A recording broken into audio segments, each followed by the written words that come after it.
Nestled in the mouth of the Fraser River, Richmond has always been a gathering place. People have traveled great distances to live, work, connect, and celebrate here.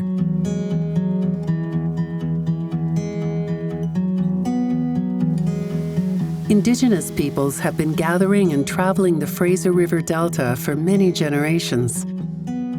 Europeans first stepped foot on this soil in the late 1700s. And over the next century, Richmond would become an international destination for many looking for work and a new home.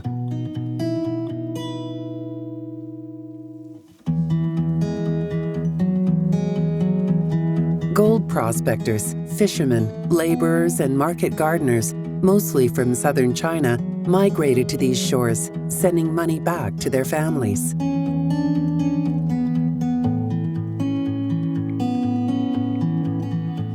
Building a life in this new place was a significant challenge.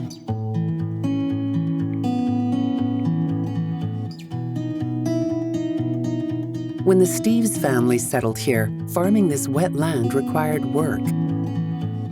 Early Japanese, Chinese, and Indigenous workers were essential to Richmond's booming salmon canning industry, yet canneries were segregated based on racial and gender lines. Chinese men and Indigenous women were most often employed as butchers, while Japanese and Indigenous men fished, a hierarchy enforced by the largely white European cannery owners. Despite the segregation, Richmond remained a magnet for working migrants and European settlers, and an important place of connection and friendship.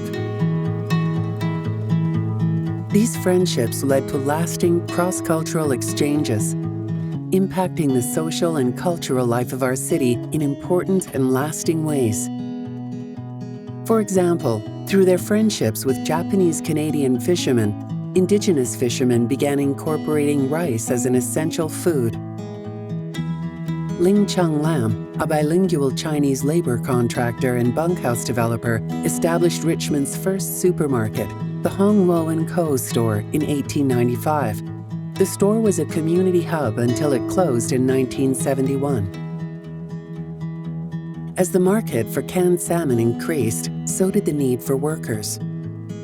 In 1885, amidst fears that white workers would be left out of the labor force, Canada introduced the Chinese head tax.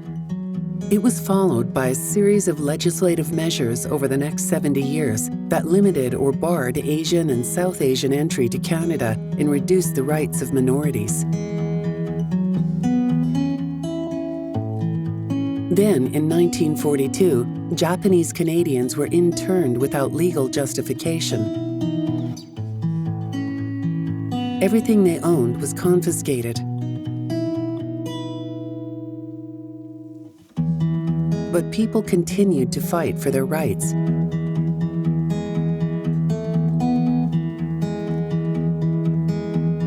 In the 1940s, the United Fishermen and Allied Workers Union abolished the exploitative Chinese contracted labor system and championed the rights of women, Asian, and Indigenous workers.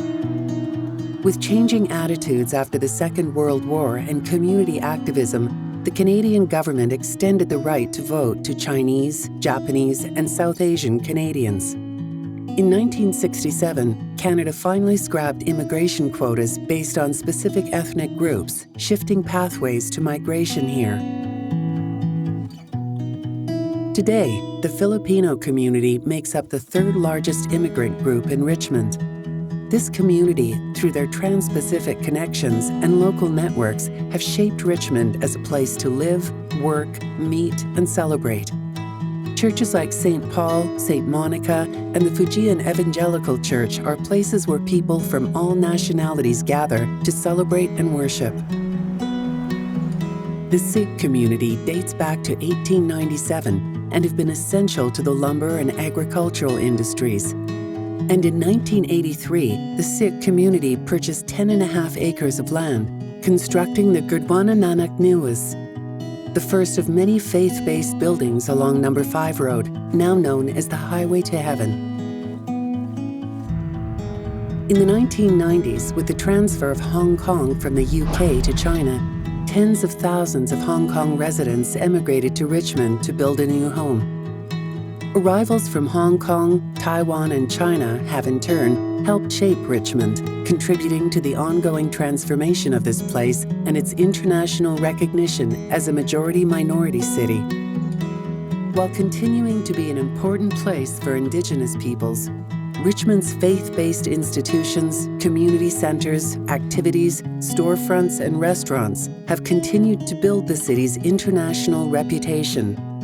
As we remember our past of history, of hard work, cultural connections, and shared struggles, let us look to a future where we can all celebrate what we bring to this very special gathering place.